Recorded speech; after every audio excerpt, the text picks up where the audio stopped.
오늘 함께 나누실 말씀은 요한계시록 1장 4절부터 6절까지의 말씀입니다. 요한계시록 1장 4절부터 6절까지의 말씀입니다. 제가 봉독하겠습니다.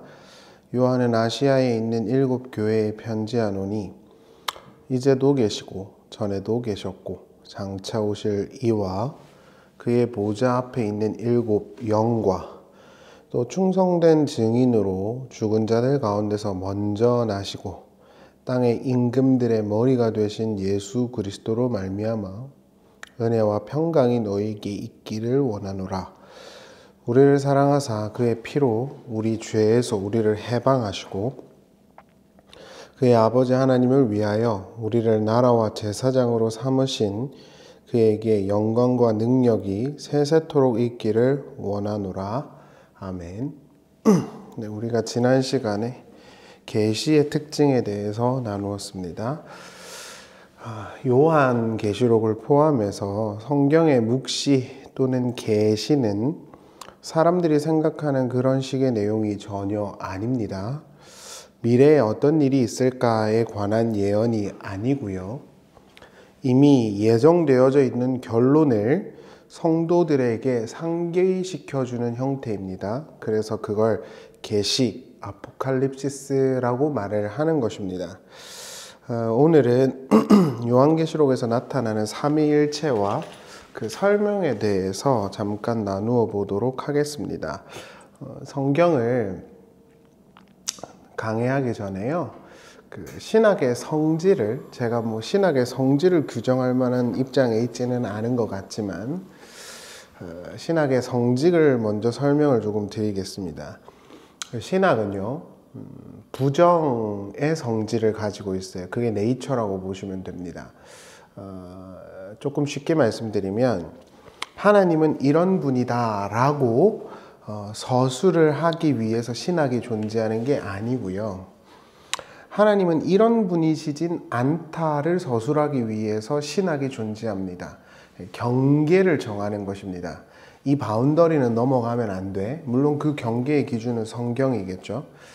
그래서 많은 요즘 같은 시대에는 유명한 연예인들도 성경을 강해한답시고 하기도 하고 헬라어나 히브리어를 조금 이렇게 프로그램이나 파일로 이렇게 돌려보면 또 자기들 나름대로 해석을 내놓기도 하고 또 옛날부터 자기가 믿어온 걸 신봉하기도 하고 그런 류의 사람들이 신학을 굉장히 폄하하거나 필요성을 강조하지는 않죠.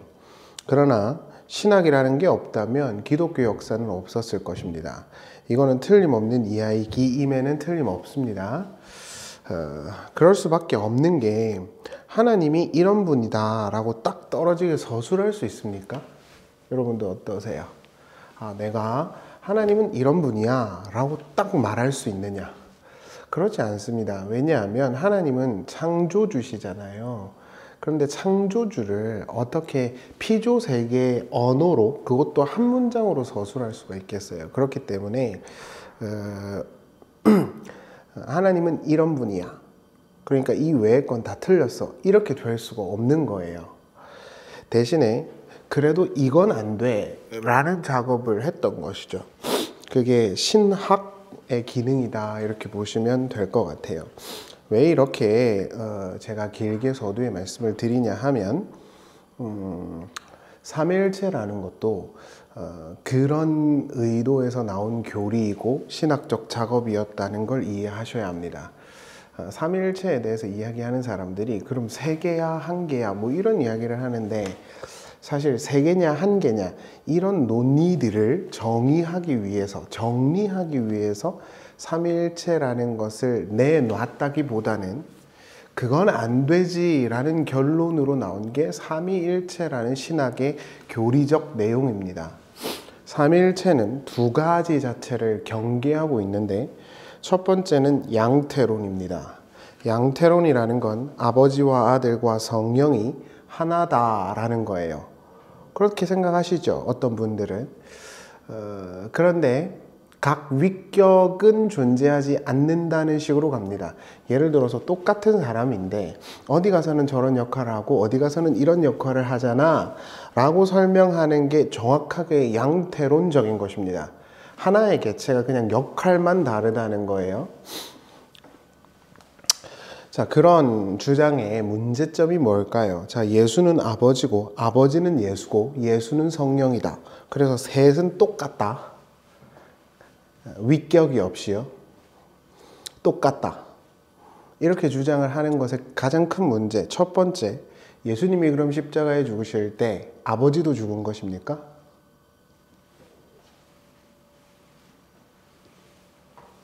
예수께서 아버지께 순종했다고 바울이 선언할 때 예수가 아버지와 똑같다면 예수가 예수에게 순종한 것이 되지 않습니까?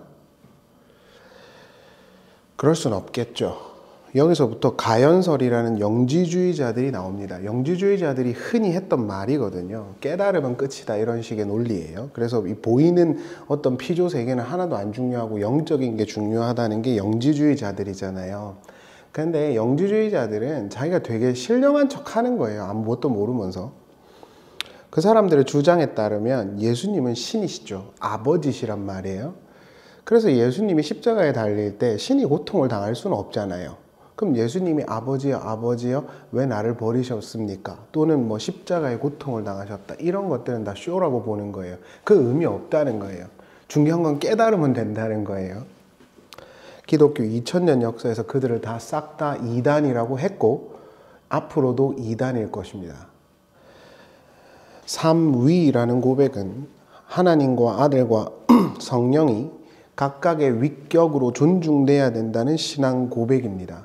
예수가 십자가에 달려 죽으실 때 아버지가 죽는 것이 아니며 예수가 아버지께 순종할 때 자기가 자기에게 복종한 것이 아닙니다. 삼위라고 하는 각각의 위격을 존중하고 그 선을 넘지 말라는 고백으로 나오는 것이 삼위에 대한 신앙 고백입니다. 두 번째, 일체를 정리해야 되겠죠. 두 번째 경계해야 되는 건 다신론입니다. 첫 번째는 양태론, 두 번째는 다신론이죠. 유대인들에게 있어서 하나님은 한 분이셨는데 갑자기 예수가 신이라는 집단이 나오게 된 거예요. 유대인들에게는 있을 수 없는 일이죠. 사실 신학을 공부한 사람들은 대부분 다 알고 있습니다. 이 문제가 왜 나왔는지. 삼위일체가 나오게 된 궁극적인 이유는 예수의 신성에 대한 고백을 정리하기 위해서였습니다. 그러니까 신학을 공부 안 한 사람들 또는 신학을 모르는 사람들은 그게 뭐가 중요하냐 그럴 수도 있지만 이런 2000년간의 우리 선배들의 어떤 고심과 고백이 있었기 때문에 그런 소리를 할 수 있는 거예요. 예수님을 어떻게 고백할 것인가? 하나님과 같은 신적 본질을 가지고 계시다라는 거예요. 각 위격은 존재하지만 차등이 있지 않고 차별이 있지 않은 신성을 공유하고 있다는 거예요. 예수는 인간이 아니라 하나님과 같은 본질을 갖고 계시는 완전한 신성의 존재라는 거예요. 그래서 칼케톤 공의회를 보면 완전한 인간이시기도 하고 완전한 신이시기도 하다 이런 말을 한 겁니다. 실제로 구약 성경에서도 이런 식의 구조가 등장하고 있기 때문에 이는 가능한 고백이었어요. 우리가 살펴본 시편 110편이나 잠언 8장이나 이런 데 보면 충분히 그렇게 하나님께서 이 땅의 피조 세계에 하나님이 누구신지를 선언하고 설명하기 위해서 보내실 같은 존재, 같은 본질을 가지고 있는 존재가 있을 것이라고 선언하는 건 구약 성경에도 굉장히 많이 나옵니다. 다만 삼신론은 아니라는 것이죠. 왜냐하면 하나님은 유일하신 하나님이라는 고백이 있기 때문입니다. 얼뜻 봐도 우리가 볼 때 그럼 세 개야 한 개야 이런 논리로 가면 갈 수 있죠. 그러나 그렇게 돼서는 안 된다는 거예요. 그걸 정의하기 위해서 나온 게 아니에요. 이 바운더리는 넘지 말자. 그 속에서 고백할 수 있는 거, 찬양할 수 있는 거, 내가 고백하고 누릴 수 있는 건 누려. 근데 그 이상은 넘어가면 안 돼라는 거예요. 최근 들어서 신학의 인기가 없어지고 헬러나 히브리어 원문을 자유롭게 해석하고 파자하는 사람들, 그리고 기독교 역사가 한 100년 넘게 되다 보니까 자기들 나름대로의 전통을 갖고 있는 해석을 갖고 있는 사람들이 꽤나 많아요. 저한테 절대 말 안 하죠. 질 걸 아니까요. 그래 놓고는 신봉, 믿음 이런 이야기를 합니다. 주의하셔야 돼요. 신학을 폄하하고 무시하는 사람들을 주의하시라고요.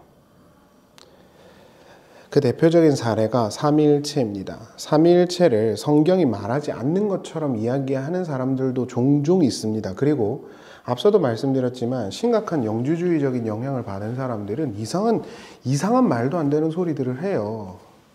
그리고 그런 사람들은 깨달음은 끝이기 때문에 이 안의 것은 아무것도 안 중요하대요. 그럼 왜 살아요?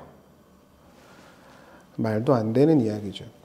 많은 교부들이 지금 그런 사람들보다 헬라어나 히브리어를 못했을까요? 엄청난 착각입니다. 그들은 헬라어나 히브리어에 굉장히 능통했던 사람들입니다. 각설하고 성경에서도 삼위일체가 등장을 하지요. 그리고 그거에 대해서 누군가 질문한다면 먼저 대표적으로 소개할 수 있는 본문이 오늘 본문입니다. 사도 요한은 아버지와 성령 그리고 예수, 아들이죠. 그 세 위격을 차례로 서술합니다. 그리고 그분들이 아버지와 아들과 성령이 하나의 본질 또는 위상을 갖고 있는 존재인 것이라는 걸 전제하고 편지를 하고 있지요. 그렇기 때문에 삼위일체라는 건 우리가 볼 때는 좀 합리적이지 않은 것 같아도 그러한 기독교적 이단들과 사이비들을 경계하기 위해서 나온 고백이라는 걸 이해하셔야 됩니다. 그리고 궁극적으로 성경도 그렇게 말을 하고 있고요. 그래서 유스티에이나우스나 또는 클레멘트나 이런 사람들은 하는 이야기가 삼위일체라는 게 점진적으로 계속 드러나고 있다는 주장을 했기도 했던 것입니다. 각설하고 이 삼위일체 하나님께 대한 어떤 신앙적 고백 그리고 그 표현 그 속에서 우리는 어떤 걸 느낄 수 있느냐 요 논의로 이제 들어가 보자고요. 자, 먼저 요한은 아버지를 이렇게 서술합니다. 요한계시록 1장 4절을 보세요. 요한은 아시아에 있는 7교회에 편지하노니 이제도 계시고 전에도 계셨고 장차 오실 이 이렇게 나오죠. 아버지는 이제도 계셨고 지금도 계시고 장차 오실 이라고 말을 합니다. 요한계시록에서 레토릭처럼 쓰는 표현입니다. 이 표현은 출애굽기 3장 14절에서 그 기원을 찾을 수가 있어요. 한번 보실래요? 하나님이 모세에게 이르시되 나는 스스로 있는 자이니라. 또 이르시되 너는 이스라엘 자손에게 이같이 이르기를 스스로 있는 자가 나를 너희에게 보내셨다 하라. 이렇게 나옵니다. 스스로 있는 자라는 표현을 확장해서 서술하면 이전과 지금과 장차 계실 분이라는 표현으로 확장되는 것입니다. 항상 계신 분, 자존하시는 분이라는 뜻이에요. 이걸 확장해보면 인간의 역사나 무능이나 죄 따위들에 의해서 좌지우지되지 않으시고 하나님의 뜻을 펼치시고 펼쳐오셨고 펼치실 것이라는 뜻입니다. 요한은 요한계시록을 받아든 사람들에게 하나님이 누구신지를 설명하면서 은혜와 평강을 받으라고 말해요. 아버지는 누구십니까? 모든 것을 계획하시고 완성하실 주관자이시죠. 이것이 우리에게 위로가 되어야 하는 거예요. 포로기를 지나면서 이스라엘 사람들은 자신의 나라를 잃어버렸고 성전이 무너졌습니다. 그리고 그로 인해 괴로워했죠. 우리는 버림받은 것일까? 그때 하나님은 그 모든 불안과 혼란을 끊어내시고 하나님의 역사를 회복하시고 완성할 것이라고 선언합니다. 그 고난의 과정도 하나님의 역사 가운데 있는 것이라고 선언하신 거예요. 그때 이사야가 가장 많이 표현했던 고백이 전에도 계시고 지금도 계시고 장차 오실 이라는 표현이에요. 그걸 요한이 그대로 갖다 쓰고 있는 것입니다. 이사야서 41장 4절을 보겠습니다. 이 일을 누가 행하였느냐? 누가 이루었느냐? 누가 처음부터 만대를 불러내었느냐? 나 여호와라. 처음에도 나요. 나중 있을 자에게도 내가 곧 그니라. 43장 10절입니다. 나 여호와가 말하노라. 너희는 나의 증인 나의 종으로 택함을 입었나니 이는 너희가 나를 알고 믿으며 내가 그인 줄 깨닫게 하려 함이라. 나의 전에 지음받은 신이 없었느니라. 나의 후에도 없으리라. 44장 6절입니다. 이스라엘의 왕인 여호와 이스라엘의 구원자인 만군의 여호와가 이같이 말하노라. 나는 처음이요 나는 마지막이라. 나 외에 다른 신이 없느니라. 48장 12절입니다.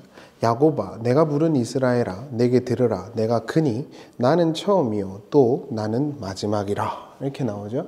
대부분 나는 처음이고 나는 마지막이다. 전에도 있었고 지금도 있고 장차 있을 것이다 라고 선언을 합니다. 포로기에 있었던 이스라엘 사람들에게 너희의 역사는 버림받은 게 아니라고 선언해 주는 것이죠. 하나님이 모든 것을 설계하셨고 그 과정도 하나님의 설계 속에 있다라는 것입니다. 그리고 그 계획을 따라 이스라엘은 회복되었고 약속의 아들은 오셨고 역사는 진행될 것입니다. 그분의 섭리대로. 지금 우리나라의 역사가 불안하고 우리 인생들의 역사가 불안하지만 그 과정도 하나님이 우리를 유기하신 것이 아니라 하나님의 계획과 섭리 속에서 진행시켜가는 과정이라고 선언해 주는 것입니다. 우리의 역사와 인상이 하나님과 무관하지 않다는 걸 요한은 말하는 것이죠. 그러니까 은혜와 평강을 받을 수 있는 거예요. 그 사실로부터. 지금 내 역사가 하나님과 무관하지 않구나. 지금 내 삶이 하나님과 무관하지 않구나. 내가 보기에 지금 어렵고 힘들더라도. 두 번째, 성령에 관한 서술을 한번 보시죠. 1장 4절입니다. 그의 보좌 앞에 있는 7 영과 이렇게 나오죠. 자, 하나님의 보좌 앞에 7 영이 있다 그러죠. 이것도 굉장히 많이 나오는 표현입니다. 레토릭 같은 것이죠. 계시록에서 7은 충만을 은유하는 것입니다. 그럼 7 영이라는 것은 충만한 영 또는 만연하게 있는 영, 풍성하게 임재해 있는 영, 뭐 이런 뜻이에요. 그걸 성령이라고 말을 하는 거예요. 그럼 성령 하나님은 누구시냐? 하나님의 모든 계획과 섭리를 이 땅에서 세밀하게 그리고 적극적으로 이끌어 가시는 분이시죠. 이 7 영이라는 건 스가랴 4장 2절에 나오는 것입니다. 한번 보실래요? 그가 내게 묻되 내가 무엇을 보느냐? 내가 대답하되 내가 보니 순금 등잔대가 있는데 그 위에는 기름 그릇이 있고 또 기름 그릇 위에 7 등잔이 있으며 그 기름 그릇 위에 있는 등잔 위에서 7 관이 있고 그 등잔 곁에 2 감람나무가 있는데 하나는 그 기름 그릇 오른쪽에 있고 하나는 그 왼쪽에 있나이다 하고 내게 말하는 천사에게 물어 이르되 내 주여 이것들이 무엇이니까 하니 내게 말하는 천사가 대답하여 이르되 내가 이것들이 무엇인지 알지 못하느냐 하므로 내가 대답하되 내 주여 내가 알지 못하나이다 하니 그가 내게 대답하여 이르되 여호와께서 스룹바벨에게 하신 말씀이 이러하니라. 만군의 여호와께서 말씀하시되 이는 힘으로 되지 아니하며 능력으로 되지 아니하고 오직 나의 영으로 되느니라.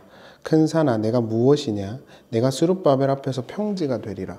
그가 머릿돌을 내놓았을 때 무리가 외치기를 은총 은총 그에게 있을지어다 하리라 하셨고 이렇게 나오죠. 스가랴는 하나님의 나라의 회복을 상징하는 성전 회복에 대해서 말을 합니다. 성전이 회복될 것입니다. 그리고 그 성전 회복이 진행되는 동안 그 모든 과정에서 7 영이 있을 것입니다. 7은 앞서도 말씀드렸지만 충만을 말합니다. 하나님의 계획과 섭리를 이 역사 속에 펼쳐 나가실 적에 그 모든 과정에서 충만하게 하나님이 개입하시고 역사하실 것입니다. 그리고 그 일을 성령 하나님이 수행하시는 것입니다. 하나님이 계획만 하시고 가만히 멀찍이 계신 것이 아니라 그 모든 일이 이루어지도록 개입하시고 역사하실 것이라는 말입니다. 그 일을 하시는 분이 성령입니다. 많은 어려움과 힘듦이 있겠지만 하나님의 계획을 실패케 하지 않고 적극적으로 이루어 나갈 것입니다. 사실 창조사역에서도 보면 성령이 그런 역할을 하고 있음을 시사하고 있죠. 창세기 1장 2절을 보세요. 땅이 혼돈하고 공허하며 흑암이 깊음 위에 있고 하나님의 영은 수면 위에 운행하시니라. 하나님의 창조사역이 이 땅에 이루어질 때 하나님의 영이 운행하고 있다. 이게 히브리 원문으로 보면 품고 있다는 뜻이에요. 닭이 그 병아리가 나오기 위해서 그 알을 품고 있는 것처럼 성령께서 품고 있다는 뜻이거든요. 하나님이 모든 것을 계획하신 그 계획이 이루어질 것입니다. 그리고 그것을 하나님께서 성령 하나님께서 그 모든 계획을 품고 이루어 가시고 함께 하시고 충만하게 임재하실 것입니다. 그러니까 성령 충만을 구할 이유가 없죠. 이미 성령은 하나님의 역사 속에 있는 자들을 품고 계시니까요. 7영으로요. 세 번째로 아들 예수께 대한 서술은 이렇게 요한이 말을 하고 있습니다. 요한계시록 1장 6절을 보시죠. 5절입니다. 또 충성된 증인으로 죽은 자들 가운데서 먼저 나시고 땅의 임금들의 머리가 되신 예수 그리스도로 말미암아 은혜와 평강이 너희에게 있기를 원하노라. 우리를 사랑하사 그의 피로 우리의 죄에서 우리를 해방하시고 그 아버지 하나님의 나라를 위하여 우리를 나라와 제사장으로 삼으신 그에게 영광과 능력이 세세토록 있기를 원하노라. 아멘.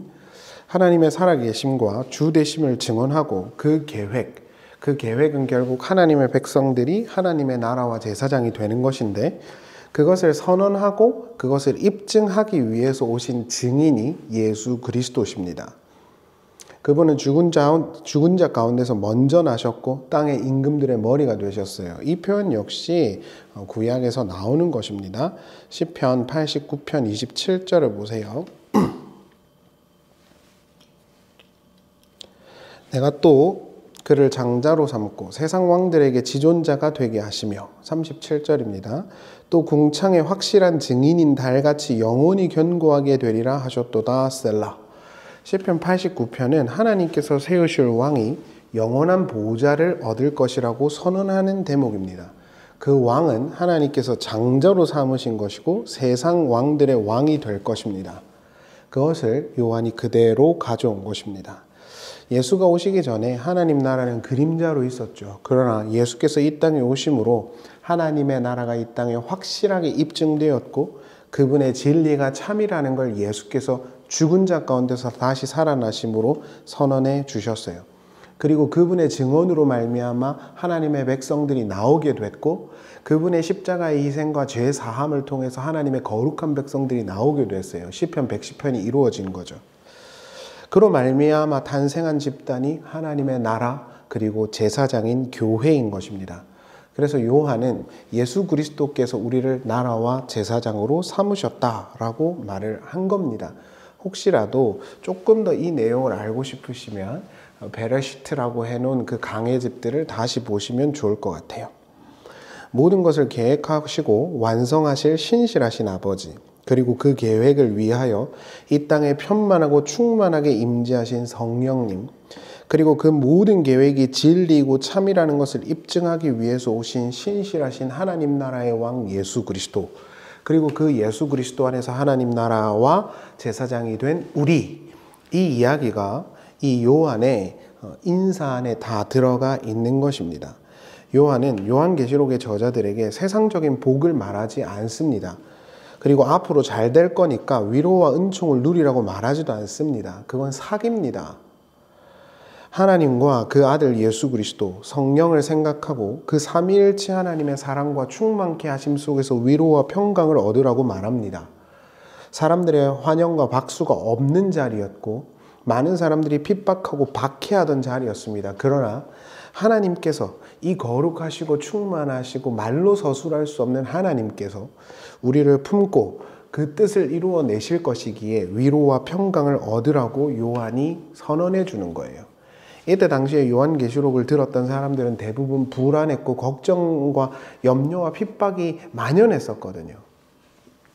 나라가 불안하고 교회가 흔들리고 가정이 흔들리고 있습니다. 그럼에도 불구하고 우리는 우리를 하나님의 자녀가 되게 하시기로 작정하신 하나님의 그 계획과 지금도 그 계획을 충만하게 이루기 위해서 충만하게 임재해 계시는 성령의 함께 하심과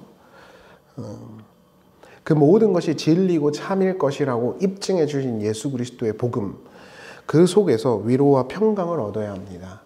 예수 그리스도 그리고 하나님, 성령, 그 삼위일체 하나님 안에서 우리가 위로와 평강을 얻지 못한다면 이 세상에 어떤 것으로도 위로를 얻을 수 없을 것입니다. 문제는 교회가 자꾸 그러한 어떤 하나님의 존재 안에서의 평강과 위로가 아니라 세상적인 물질과 복을 팔아서 그들에게 행복과 위로를 줄 것처럼 가르친다는 것입니다.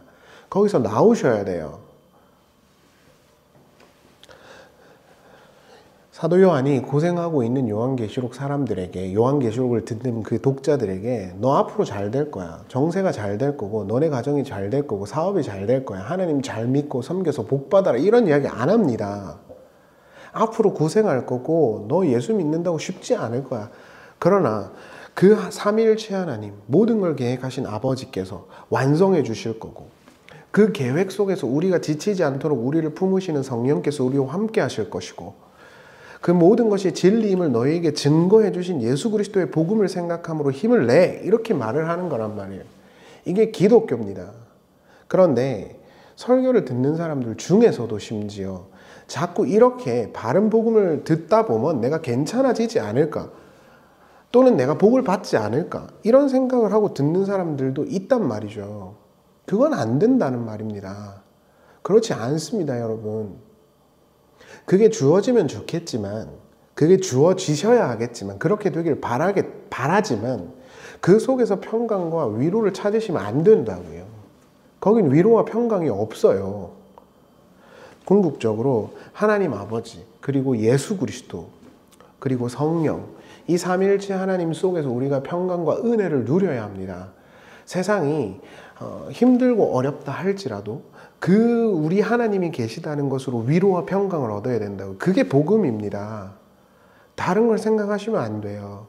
제가 이번 주에 사사기 설교도 하겠지만 제가 참 많이 위로를 받고 은혜를 받았는데, 여러분, 이스라엘 백성들이 결국에 찾아갔던 종착지가 어딘 줄 아십니까?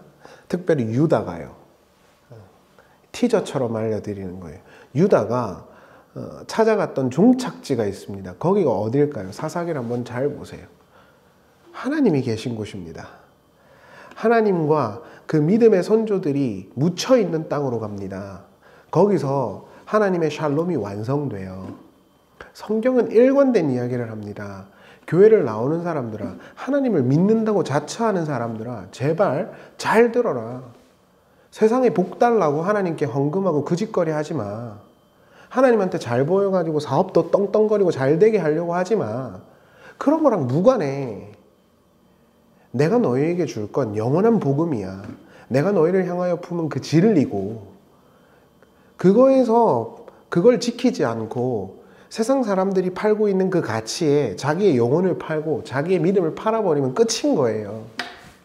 그러니까 요한이 말하는 거예요. 믿음을 지키는 너희들 복이 있다고. 작고하신 김성수 목사님이 저에게 주신 아주 큰 도전은 얼마나 복음 앞에서 진지하게 그걸 고찰해야 하는가 하는 거예요. 저는 목사였고 저는 신학생이었지만 그런 부분들에 대해서 더 진지하지 않았던 것 같아요. 그냥 열정적으로 뛰고 솟고 이런 거에만 관심이 있었다고요. 성경이 뭘 말하는지, 성경 속에서 말하는 진리가 무엇인지를 관심이 없었어요. 그냥 열심히만 했습니다. 교회당 다니면서. 근데 그게 아니라고 막아주는 거예요. 말씀을 마치겠습니다. 사도 요한은 지금 고생하고 힘든 그 요한계시록 독자들에게 이렇게 말하는 거예요. 이제도 계시고 전에도 계셨고 장차 계실, 항상 그이실 하나님이 너희 아버지시다. 그리고 그분이 너희를 향하여 품은 그 뜻이 세워졌으니 완성될 것이다. 그러나 그냥 가다가 완성되는 게 아니라 성령께서 그 모든 역사를 너희를 품고 이루어내실 것이다. 그러니까 성령 충만하게 해달라고 기도 안 하셔도 돼요. 하나님의 바른 복음 가지고 있으면 성령이 충만하게 그를 붙들고 있습니다. 자꾸 세상의 것 추구하면서 성령 달라고 하니까 그러는 거지. 그리고 맨 마지막으로 하는 말이 이겁니다. 예수님께서 죽은 자 가운데서 부활하셨잖아. 봐라, 하나님의 나라가 진리야. 그러니까 이것 갖다가 너희가 믿고 위로와 평강을 얻어라 라고 위로하는 것입니다. 이 하나님으로 인해서 즐거울 수 있다면. 제가 이번 주 어제부터 계속 제가 기도하면서 드는 생각인데, 너 내가 있으면 괜찮지 않니? 근데 저는 곰곰이 생각해 보니까 하나님도 있고 이것도 있어야 된다고 생각하는 것 같아요. 그래서 제가 참 많이 회개도 하고 부끄럽기도 하고 그렇습니다. 하나님이라는 존재가 있으면 다 괜찮아요. 하나님이 없고 하나님의 바른 진리가 없고 변질돼서 세상의 것만 추구하면 그때 문제가 생겨요. 반드시 기억하십시오. 하나님의 그 바른 진리만 추구하면 여러분들은 하나님의 지성소입니다. 그게 떠나는 순간 하나님도 떠나는 거예요. 그게 우리에게 잘 있는지 생각해보고 지금 이 불안한 나라와 전국과 어려움 속에서도 그래 아버지 하나님이 계시지. 그리고 그 아버지 하나님의 뜻을 이루어가고 계시는 성령, 충만하게 계시는 7영이 계시지. 그리고 내가 받은 그 진리의 복음은 예수가 죽으시고 부활하심으로 진리라고 알려주셨잖아. 그거 꼭 붙들고 있자. 그때 우리에게 주어지는 위로와 은혜가 있을 것입니다. 그걸 잘 생각하는 우리가 될 수 있기를 바랍니다. 기도하겠습니다. 하나님 아버지, 이제도 계시고 전에도 계시고 장차 오실 항상 그이신 하나님, 아브라함에게도 그셨고 바울에게도 그셨고 우리에게도 그분이신 하나님, 또한 지금도 그 하나님의 모든 계획을 충만하게 역사 가운데서 이루어 가시는 성령님, 그리고 우리가 지금 비록 고난당하고 있지만 우리가 받은 그 복음이 진리일 것이고 진리라고 죽은 자 가운데서 부활하심으로 입증해 주신 예수님, 우리가 이 거룩하시고 말로 표현할 수 없는 영광스러운 삼위일체 하나님께 대한 신앙 고백을 갖고 이 험악하고 불안한 세상 가운데서 위로와 은혜를 얻게 하여 주시옵소서. 화려하고 대단하고 사람들이 박수치는 곳이 아니라 하나님이 인정하시는 길로 뚜벅뚜벅 잘 걸어갈 수 있는 우리가 되게 하여 주시옵소서. 예수님의 이름으로 기도하옵나이다. 아멘.